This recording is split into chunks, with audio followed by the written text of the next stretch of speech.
अस्सलामु अलैकुम वरहमतुल्लाहि वबरकातुहू। दोस्तों, आज आप सबके सामने मुखातिब होने का बड़ा अफसोस और दर्दनाक मसला है जिसकी वजह से आप सबके सामने हाजिर हुआ। दोस्तों, जैसा कि आप सब जानते हैं कि सोशल मीडिया पे कल रात से हमारे कब्रिस्तान को लेकर काफ़ी आवाज़ों को बुलंद किया जा रहा है, यानी हम जिंदा इंसान मुर्दों का सहारा लेकर इंसाफ की लड़ाई लड़ रहे हैं। खैर, मेन मसले पे आता हूँ कि जैसा आपको ये पता चला है और हम सबको ये पता चला है कि हमारे कब्रिस्तान के अंदर किसी एक शख्स का इंतकाल हुआ और उसे दफनाने नहीं दिया गया। दोस्तों, हम उस कौम से ताल्लुक़ रखते हैं जिस कौम के अंदर मशवरा सुन्नत है और उसके अंदर खैर के फैसले अल्लाह ताला की तरफ से लाजिम है। क्या जो सोशल मीडिया पर लिख रहे हैं और जिस भाई ने भी ये जो लेखनी लिखी है कब्रिस्तान के लिए, क्या उसने उन मौज़िज़ों से इस बात पर राब्ता किया, उनसे सच्चाइयों को जानने की कोशिश की, या हम और आपने उन मौज़िज़ों से जानने की कोशिश की? अगर हम कोशिशें करते शायद तो हम शायद हमारे कब्रिस्तान को सोशल मीडिया पर खेलने की ज़रिया नहीं बनाते। दोस्तों, कुछ भी करो, आवाज़ों को खूब बुलंद करो, लेकिन खुदा के वास्ते हमारी मस्जिदों को और हमारे कब्रिस्तानों को एक राजनीतिक अखाड़े बनने से बचाओ, अल्लाह का वास्ता आप सब।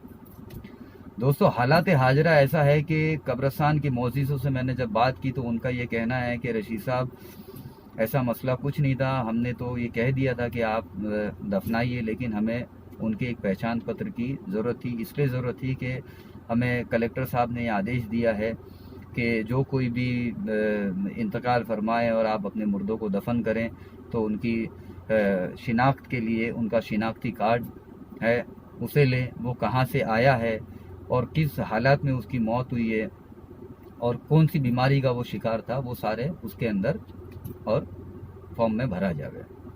तो बोले हमारी ये मजबूरी थी, और फिर भी हम कोशिश करते कि इसके पहले ही उन्होंने थोड़ी देर में ये बोल दिया कि हमने बड़े कब्रिस्तान में हमारा इंतज़ाम कर लिया है। खैर, जिनका भी इंतकाल हुआ है, अल्लाह ताला उनके परिवार वालों को सब्र ज़मील अता करे और हमारे भाई को जन्नतुल फिरदौस में आला से आला मकाम अता करे। दोस्तों, कब्रिस्तान एक ऐसी जगह है जहाँ पर हमें ता क़यामत तक रहना है। अगर आप गौर और फिक्र ही करना है, कब्रिस्तान की इतनी आपको फ़िक्र है, तो मैं आपको बताऊं कि जहाँ पर हमें ता क़यामत तक रहना है। हमारी मस्जिदें माशाल्लाह ऐसी आबाद है कि जिसके अंदर टाइल, मार्बल, ग्रेनाइट, फर्श, कालीन, हर चीज़ आपको मिल जाएगी, क्योंकि वहाँ पर हम इबादत करते हैं। लेकिन कब्रिस्तान के अंदर हम ता क़यामत तक ठहरते हैं। उसकी हालात ये है कि दोस्तों, हम जब हमारे मुर्दों को दफना के 40 कदम आते हैं तो हम वहाँ पर 2 मिनट रुकना भी मुनासिब नहीं समझते। हम सोचते कि जल्दी से मुर्दों को दफनाएं, हमारे घर का रास्ता ले। वहाँ पर ना झाड़ू की कोई व्यवस्था है, ना साफ़ सफाई की कोई व्यवस्था रहती है। कई बार जानवर अंदर दाखिल हो जाते हैं। कब्रिस्तान बियाबान और एकदम शांत और खामोशी लिए अपने अंदर कई गमों को और हमारी तरफ से की हुई कई ज़ातियों को वहाँ के जो कब्रिस्तान है अपने अंदर समाये हुए। दोस्तों, तो अगर कब्रिस्तान की खैर ख्वाही अगर करना है, अगर उसकी फ़िक्र ही अगर करना है दोस्तों, तो और तमाम मुद्दों पर भी आगे आओ।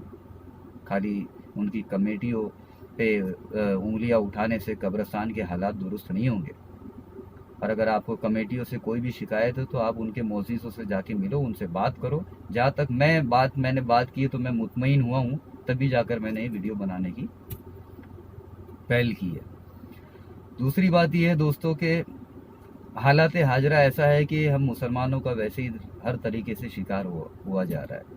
हमारी मस्जिदों में दाखिल होने से मना किया जा रहा है। अगर हमारे से अगर गलती हमने कब्रिस्तान को लेकर कर दी तो दोस्तों, जैसे हम मस्जिदों में जाने से हमें रोका जा रहा है, वैसे हमें दफनाने से भी रोका जाएगा।